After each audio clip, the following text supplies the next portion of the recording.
A paz de Jesus, o amor de Maria, esteja em vossos corações, da qual foste chamados a ser o povo santo no sangue, graça e paz, da parte de nosso Senhor e Salvador, Jesus Cristo. Salve Maria Imaculada, sempre virgem.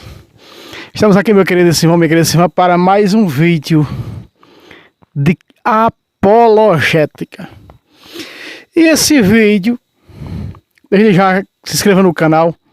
Não esqueça o like, o joinha que tá aí pra cima. Toque no bichinho até ele ficar branco. E esse vídeo é pedido. Ele já pediu nesse canal. Quer dizer, quando eu digo canal, nesses canais, é porque você vai para os dois canais. Ele já pediu sobre os terraplanistas. E agora, o nosso irmão Cláudio Boaventura pediu para mim falar, mostrar dentro das Sagradas Escrituras, diante de um debate que ele teve com um protestante, e o protestante indagou ele sobre o recurso da Igreja Católica. Ah, a Igreja Católica é rica, a Igreja Católica é dona do ouro e da prata, né? Então nós vamos ver isso aqui na Sagrada Escritura. Nós sempre mostramos com Bíblia, porque é matando a cobra, que nem diz nosso irmão Adonias, e mostrando ela morta. Não tem esse negócio, aqui é com Bíblia, mostrando na Bíblia Sagrada. É bíblico, irmão Fábio. É bíblico ter ouro no templo. Ele referia-se ao ouro, né? Para começo de conversa, não tem ouro em templos católicos, né? Não existe imagens de ouro. Existe, né, a imagem que ela é dourada, parecido com ouro, mas não é ouro. Nem os cálices são de ouro, para começo de conversa.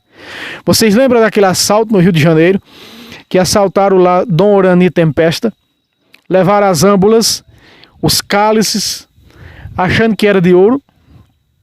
Depois procuraram o bispo, os próprios assaltantes, os próprios bandidos, para devolver, porque não era de ouro. É dourado, meu irmão, mas não é de ouro. Aí o Zé herege protestante acha que é de ouro, né? Bom, mas eles dizem que a igreja ela está revestida de ouro, que a igreja é a dona do ouro e da prata. Vamos desenrolar isso na Bíblia? Vamos deixar de blá blá blá? Vamos para a Bíblia Sagrada? É lícito a questão do ouro na religiosidade? O ouro na igreja? Não é? Mesmo que não tenha. Mesmo que não tenha. Mas se tivesse, não é? Quando eles mentem, o Vaticano é construído no ouro, é tudo de ouro, não é mentira, né? Podia ir lá olhar. Podia ir lá no Vaticano olhar. Examinar com quem sabe de verdade. Para não sair mentindo por aí. Isso é feio, é horrível. Já chega a mentira protestante que falar que já estão salvos, né? Essa é a pior mentira que existe na face da terra, é falar que já estão salvos. Ah, é a pior das vezes, é pior de... Não vou dizer heresia, porque heresia é quando eles atacam algum ponto da fé da igreja fundada por Cristo. Mas vejam só, meus irmãos, vamos abrir a nossa Bíblia aqui no Êxodo, capítulo 37, e vamos ver o que diz a Bíblia Sagrada a respeito disso.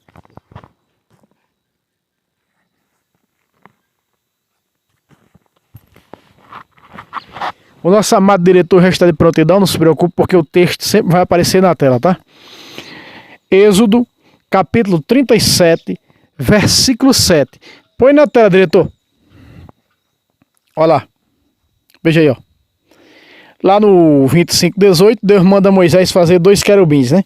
2 imagens de 2 querubins. E aqui está Moisés fazendo no 37 do próprio Êxodo, capítulo 37, verso 7. Vamos lá? Vamos lá, diz assim. Fez 2 querubins... Peraí. De quê?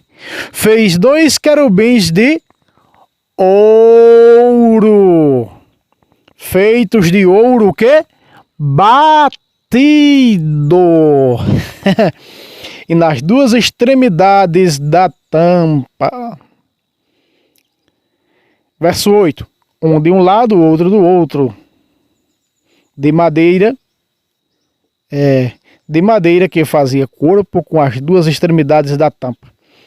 Esses querubins com as faces voltadas um para o outro. Bom, aí já tá bom. O que importa é o versículo 7, ó. Olha aí. Fez 2 querubins do quê, homem? Volta para mim, diretor. Volta para mim, diretor. é do que esses querubins? Os protestantes dizem, olha a imagem de ouro, o recurso da Igreja Católica. Peraí. Nós estamos vendo aqui se é bíblico ou se não é bíblico imagem de ouro. É ou não? Sim ou não? Inclusive, aí, meu irmão Cláudio, esse herege que discutiu com você aí a respeito das imagens de ouro, do ouro no templo, a Bíblia adulterada dele tem. A Bíblia adulterada dele tem. Isso aqui, ó. Querubins feitos de ouro batido, trabalhado. Batido o quê? Que significa o quê? Que foi talhada a imagem de ouro do querubim. Eram 2 querubins. Eles tinham a face em cima da tampa da arca voltada um para o outro. E as asas estendidas. E inclusive, Josué, capítulo 7, verso 6, Josué vai se prostrar em adoração ao Senhor, em oração, diante dessa arca, diante desses 2 querubins. Não é? Em Josué 7,6, com os anciãos a tarde toda. Não é? O protestante diz, olha, tá certo, tem que fazer as imagens para brilhantar o templo, mas ninguém se ajoelhava dentro das imagens. Ajoelhava não? Moisés, será que o protestante conhece de Bíblia, meus irmãos? Moisés 7,6. É matando a cobra. Mostrando o pau, que ela foi morta, e mostrando ela morta. E se quiser, nós tiramos até o couro dela também. Eita, nossa irmã do Deus é uma graça. Olha só, nós estamos vendo o primeiro verso dentro da Sagrada Escritura, né? Dentro da Bíblia Sagrada. Agora, por que as imagens eram de ouro, né? No templo do Senhor? A igreja, desde o povo veterotestamentário, porque nós estamos vendo que é uma ordem de Deus fazer as imagens de ouro, né? As imagens sacras, porque a imagem de ídolo é do que é terreno, a imagem sacra é do que está no céu glória. Veja só, meus irmãos, nós estamos vendo aqui que Deus é Deus que manda fazer. É Deus que dá ordem para Moisés fazer. Ah, mas você não mostra, só tem esse daí. Só isso? Deus não mandou em nenhum lugar na Sagrada Escritura Salomão colocar a imagem no templo, e ele coloca. Me dá um versículo. Me dê um versículo onde Deus manda Salomão botar a imagem no templo. Em 1 Reis 6, se você quiser pegar também 2 Crônica 3. Não tem. E no entanto, Salomão forra o templo de imagens pintadas nas paredes, pintadas no piso, no teto, figuras, imagens. Lá dentro desse templo tem os 12 bois. 12 imagens de 12 bois que representam os 12 apóstolos do Cordeiro, mas também tem a imagem de um homem, que está lá no capítulo 41 de Ezequiel, versículo 19. Versículo 18 ou versículo 19. Lá tem a figura de um homem, que representava o próprio Jesus Cristo. Aí quando nós pegamos aqui, meus irmãos, olha só. 1 de Reis 6, 29. Põe na tela, diretor. Vamos dar logo de lapada. Chilipada, como diz aqui. Olha só. 1 de Reis 6, 29. Mandou esculpir, ou seja, construir, em relevo, em todas as paredes da casa, do templo, né? Ao redor do santuário, como no templo, querubins, palmas, flores abertas, verso 30. E fez o quê? Cobriu-os de ouro. Opa, ó, o verso 30, ó. Cobriu de ouro o pavimento do edifício, tanto no santuário como no templo.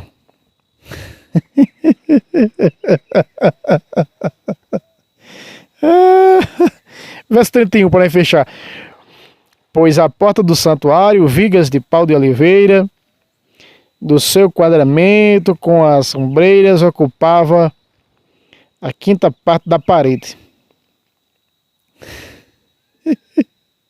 Verso 31. Nos 2 batentes de pau, 32 aliás, nos 2 batentes de pau de oliveira mandou esculpir querubins, palmas e flores desabrochadas e cobriu-os de ouro. Cobriu de ouro tanto os querubins como as palmas. Volta para mim, diretor. Meus irmãos, Nós estamos vendo que protestante não conhece de Bíblia. Protestante anda com ela debaixo do sovaco, porque não querem rapar o sovaco, aí quer que a Bíblia arranque os cabelos do sovaco. Eles querem fazer da Bíblia uma gilete, uma navalha para tirar os pelos do sovaco. E a Bíblia não é isso. A Bíblia não foi feita para estar no sovaco pela Igreja Católica, todo o Novo Testamento, no século III, compilada.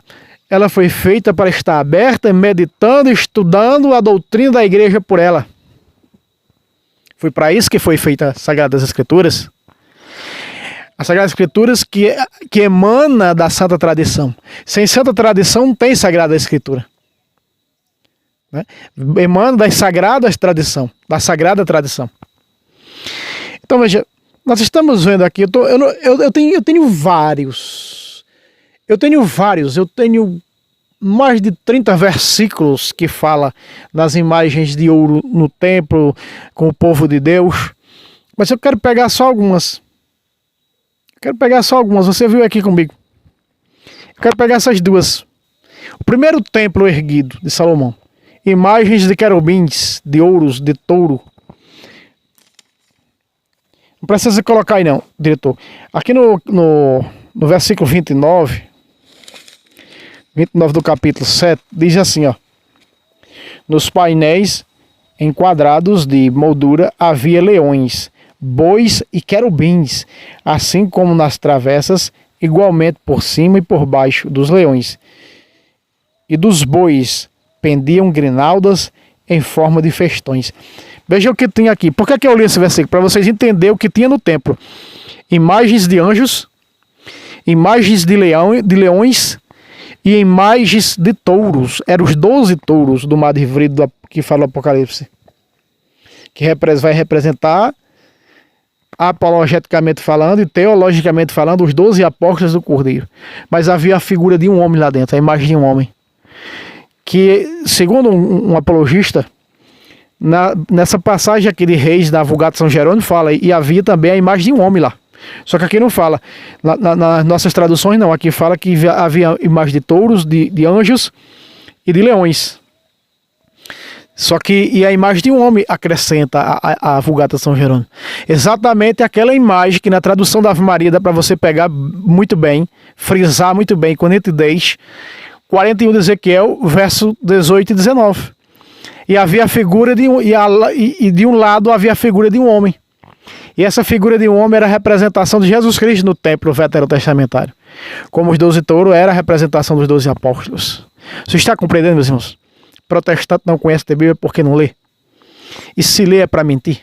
Já com astúcia e malícia para atacar a verdadeira fé da igreja fundada por Cristo.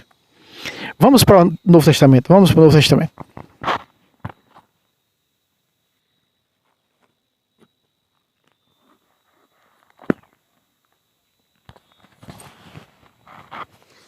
Se nós pegarmos o Novo Testamento, tanto no capítulo 2, como em várias passagens, mas vamos pegar só alguns versos. Se nós pegarmos aqui Atos capítulo 2, versículo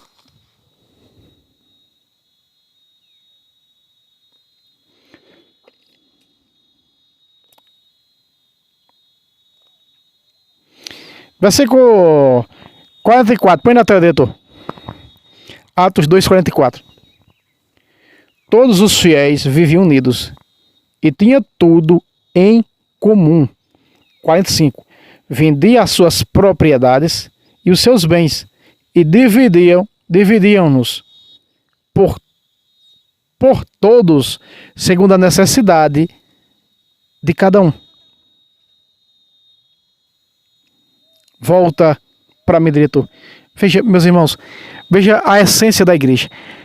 Para esse protestante que não conhece a Bíblia e nem conhece a história da igreja fundada por Cristo, a civilização e tudo que a igreja fez, orfanatos, instituições de caridade, hospitais, para esse herege que não entende, a igreja católica Sim, isso, a Igreja Católica que ele chama de idólatra. Sim, é essa mesmo. É a romanista que ele chama. Isso. Ela é a maior instituição de caridade do mundo. Se você não conhece a história da igreja, eu gostaria de indicar para você o professor Rubens, que é inscrito nesse canal e que sabe, tintim por tintim, e que sabe dizer, olha, na África, é uma porcentagem que eu vou dizer aqui, mas só o professor Rubens, que conhece muito sobre a igreja, sabe isso. Por exemplo, 70% das ajudas da África, dos hospitais, de casas de instituições de caridade, de movimentos, 70% ou 90% é a Igreja Católica que ajuda na África. Pode juntar todas as seitas protestantes, pode juntar todas as seitas protestantes do mundo que não fazem a metade que Santa Teresa de Calcutá fez. Me diga, se fez? Não faz. Enquanto a Igreja Católica, sem essa que esse herege protestante, sem conhecimento de Bíblia, disse que ela é dono do ouro e da prata. Quem é dono do ouro e da prata é o Senhor dele, que mostrou a Jesus no capítulo 4 de Mateus, todo ouro e toda prata, o reino desse mundo, disse, se me prostrar e me adorar, eu te dou. E os protestantes que vivem tirando o ouro e a prata dos outros para comprar canal de TV, para comprar carros de luxo, aviões e fazendas, eles prestam culto a Satanás, porque o diabo está dando o ouro que é dele e a prata, que ele mostrou a Jesus, disse, tudo isso é meu. Dou a quem eu quero, a quem me adora. Então os protestantes são os primeiros a adorar a Lúcifer. Porque protestante entra lá numa seita, olha, eu estava pedindo esmola na esquina. Com 3 dias é empresário. Me diga se não é. De dentro das seitas eu vim e conheço tudo, tintim por tintim. Quando tu ia, eu já vinha. Certo? Eu conheço as seitas. Olha só. O protestantismo é o dono do ouro e da prata desse mundo. Porque o Senhor deles sustenta eles. O protestantismo, dentro da Sagrada Escritura, eles só tem 3 capítulos dentro da Bíblia protestante. 3. Êxodo 20, Salmo 115 e Malaquias 3. Malaquias 3:10. Se não pagar o dízimo, está roubando a Deus. É tudo pro inferno se não pagar o dízimo. Aí os clientes dessas seitas já passaram pela lavagem cerebral, fazem o que eles mandam. Venda tudo o que tem e dê aqui. Deturpam as escrituras como a do jovem rico. Jesus disse ao jovem rico, venda tudo que você tem e dê aos pobres. Os pastores, eu digo que eu já veio, venda tudo que você tem e dê aqui. Mas Jesus está mandando dar aos pobres. Está mandando dar a pastor protestante. E aquele dízimo era o dízimo veterotestamentário, para sustento da viúva, do órfão, do estrangeiro e para o sacerdote levítico cuidar das coisas do Senhor. E eles, no bolso para enricar cada vez mais. Aqui no Brasil, R.R. Soares, Silas Maracutaia, Valdemiro, sei lá das quantas, Agenor Truque e aquele dono da Rede Record lá, o Macedão. Esses aí são os mais ricos, os mais que são. Eles têm uma habilidade assim impressionante para usar essa escritura e tirar dinheiro do povo. É um negócio medonho isso aí. Né? E aí seus clientes vai e tome dinheiro. Tem um tio da minha mãe em São Paulo que ele era bem de vida, tinha apartamento, tudo. Só foi passar para a seita dia de maconha, vendeu tudo o que tinha, até o ouro que tinha deu lá, num templo que tem lá no Brás do Macedão, que as portas, a lateral das janelas, é tudo de ouro, as laterais, e foi o tio de minha mãe que deu. Aí vem falar, rapaz, da Igreja Católica, vai lavar tua boca, rapaz. A Igreja Católica é a maior instituição de caridade do mundo, é quem ajuda os pobres. Se não fosse a Igreja Católica, estavam lascados. E aí outros dizem, a teologia da libertação da Igreja Católica está ajudando. Não. A teologia da libertação diz que ajuda os pobres, mas ela é por detrás, como o protestantismo, ela come dos pobres. Ela come dos pobres, porque a teologia da libertação foi quem inventou esse negócio aí de cobrar pelo sacramento do batismo, cobrar pelo sacramento do crisma, cobrar pelo sacramento do matrimônio. Tudo isso aí foi criação da teologia da libertação, né? Ah, porque o povo não paga dízimo na igreja católica? Não, o dízimo é veterotestamentário. Diga assim, o povo teria que dar uma oferta na igreja para ajudar, né? Nem só de pão vive o homem, mas das coisas de Deus. Quando diz toda palavra que vem de Deus, é das coisas de Deus. Jesus disse ao seu magistério, quem vos ouve a mim ouve. Aí está a palavra de Deus com o magistério, com a igreja, com os padres, com os bispos. Então quer dizer, é o magistério. Então tem que de alguma maneira ajudar o magistério. É bíblico, está aqui as ofertas. Paulo, 1 Coríntios 16, se não me engano, verso 2 e 3. A coleta que fazia aos domingos para o sustento de manter a igreja. Os membros da igreja, então. Mas fazer como o protestante faz. Você vê os programas ajudam a igreja que sofre, que ajuda os pobres no mundo inteiro, né? E outros programas sociais que a igreja criou para sustentar os pobres. Vejam só, meus irmãos. Se nós passarmos mais uma folha para o capítulo 5, capítulo 4, versículo 32. Põe na tela, diretor. Atos 4:32. A multidão dos fiéis era um só coração, uma só alma. Ninguém dizia que eram suas coisas que possuía, mas tudo entre eles era incomum. Versículo 34 agora. Nem havia entre eles nenhum necessitado, porque todos os que possuíam terras ou casas vendiam-nas. 35. E trazia o preço do que tinham vendido e depositava aos pés dos apóstolos. Agora, veja o que os apóstolos faziam, a parte B, ó. Veja o que os apóstolos faziam com esses dinheiro, ó. Repartiam-se então a cada um deles conforme a sua necessidade. Veja aí, se você pegar, volta para mim, diretor. Se você pegar o capítulo 5, aqui é a história de Ananias e Safira, que esse texto vai caber até dentro das indulgências, né? Das indulgências, o protestante indagou sobre indulgências, trouxe na Bíblia mostrando indulgências, existem indulgências na Bíblia em todas as passagens.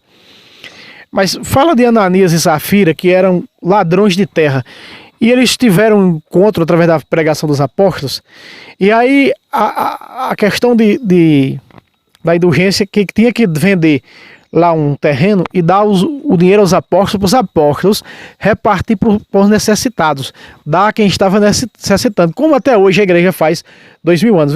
Vocês viram, né? O Papa Francisco ganhou aquele carrão lá, aquela Lamborghini, né? O que foi que o Papa fez? Mandou vender. Ele ganhou do empresário, né? Acho que, se não estou enganado, foi do empresário, não sei se foi do empresário americano ou foi italiano. Ele mandou vender, acho que venderam lá e pegaram o pobre e ele doou para uma instituição lá na própria Itália o dinheiro. Não passou nem na mão dele, já foi direto, quem vendeu já foi depositado lá na conta dessas instituições de idosos, que ajudam os idosos lá na Itália, né? O Papa Francisco fez isso. Aí vem um sujeito conversar asneira, mas por que não vem conversar comigo? Vem conversar comigo?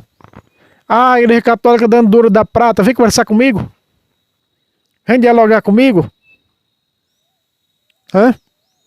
Então nós estamos vendo o que a igreja faz. Você sabe que o que é colhido na paróquia, fica uma porcentagem na paróquia das ofertas que dão, do dízimo que não é o pé da letra, que é uma espécie de oferta que chamam de dízimo, mas não é. Católico não paga dízimo a pé da letra, até mesmo porque no Novo Testamento não existe isso. E aí o que é que acontece, meus irmãos? Acontece que fica uma porcentagem para a paróquia, para o padre pagar as necessidades e também sobreviver da paróquia. E outra porcentagem vai para a diocese poder também se manter. E assim a paróquia também. O nosso primeiro pároco aqui, ele tinha feiras. Aproximando assim o Natal, que nós estamos aproximando, no salão paroquial era cheio de feiras, né? E até mesmo ele pedia às pessoas de condições nos mercados. E quando era uma hora dessa, as pessoas que passam necessidade, eles iam lá e ele dava a feira. Quantas das vezes eu e a minha esposa não ganhamos essa feira? Né? Nosso primeiro pároco, que hoje ele não é mais pároco, né? Foi o primeiro pároco da nossa paróquia. Quantas vezes nós não vimos ele fazer isso? As pessoas necessitadas, extrema pobreza, iam lá pegar a sua feirinha, né? Então, a igreja, ela faz as obras de caridade. Ela dá de comer a quem tem fome. Se deixa de ter ou de não ter uma imagem de ouro, que não é antibíblico, você viu comigo na Sagrada Escritura? Mas vamos olhar o que a igreja faz. Por que só olha, né, com um olhar acusativo? Porque Satanás não faz outra coisa senão acusar. Por isso que o nome dele é acusador. Ele é o acusador. Você pega Zacarias capítulo 3, está lá Josué e Satanás, o anjo, não é, do mal, o acusador. Porque ele só serve e os seus filhos em acusar a igreja de Jesus Cristo. Essa é a missão do protestante. Então eles repartiam entre os membros necessitados da igreja. E a igreja hoje nem ajuda assim. Ela não só ajuda os membros, os católicos, não, ela ajuda a protestante que está passando fome, ela ajuda a espírita, a ateu, a pessoas sem religião, ela ajuda todo mundo na África, em outros lugares. Busque aí, dê um Google aí, você vai ver o que a igreja faz, em vez de estar conversando asneiras.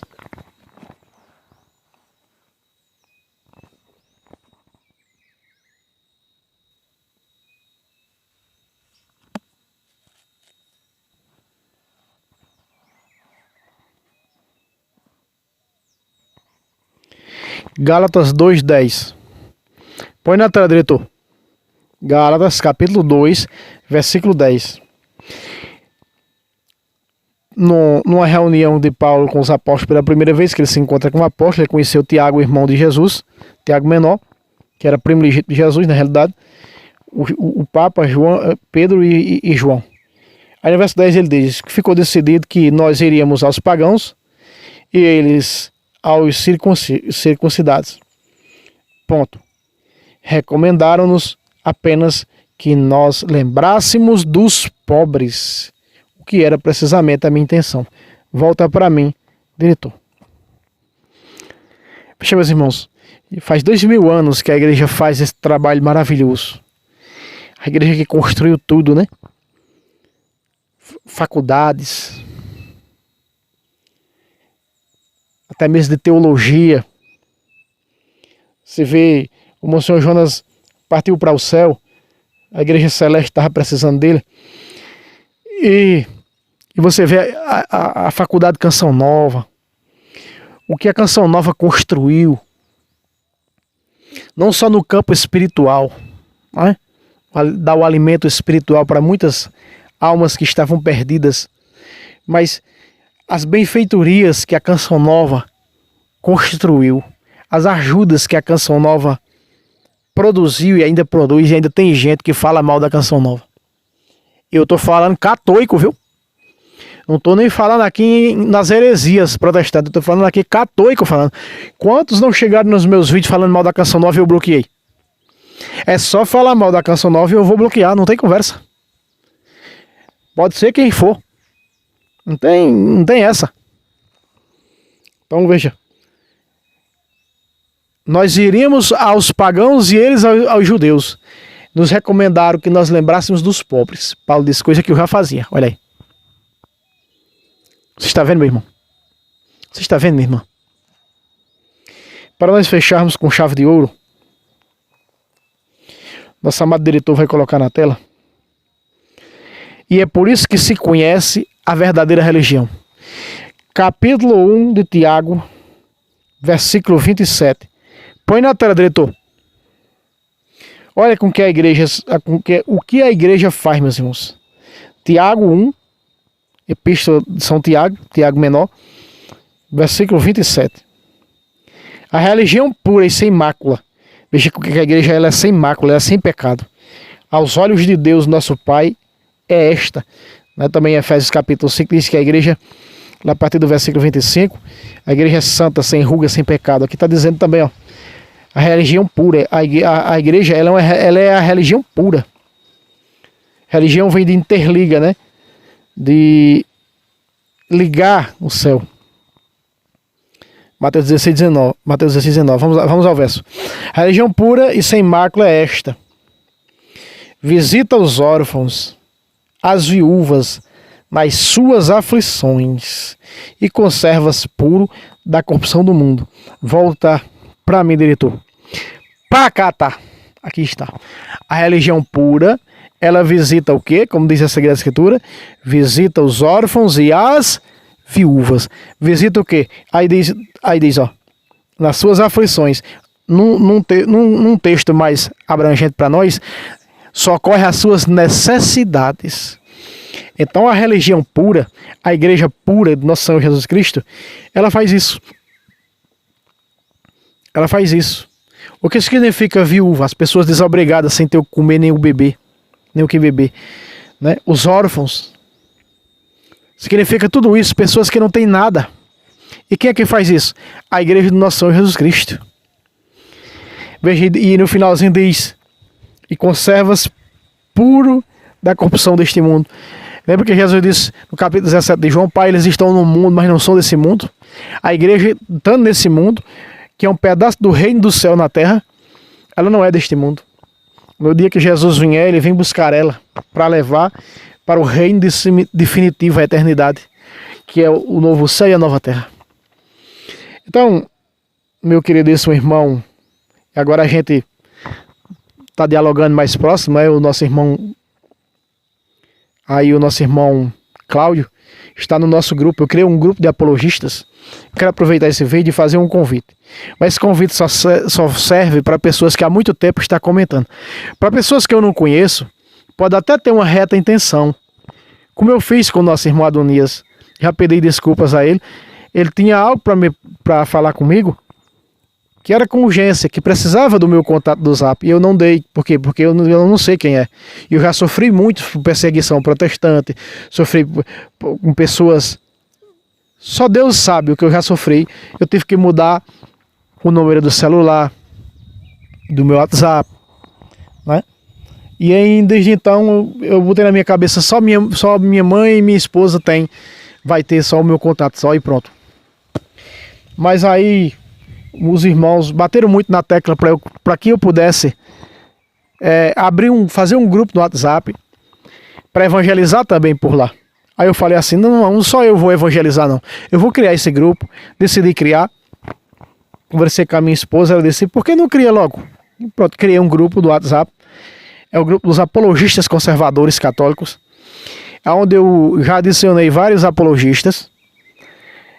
E assim... eu estou colocando pessoas que querem aprender apologética também. Né? Eu estou colocando pessoas que querem aprender apologética também. Já estou colocando outros que já sabem um pouco de apologética, mas que quer terminar os estudos de apologética. Os estudos de apologética são estudos profundos, né? Nós temos vários tipos de apologética. Apologética bíblica, científica, apologética hermenêutica, doutrinal. Nós temos vários tipos de apologética, onde você estuda a fé católica. Onde a gente compartilha só mensagens. Não é?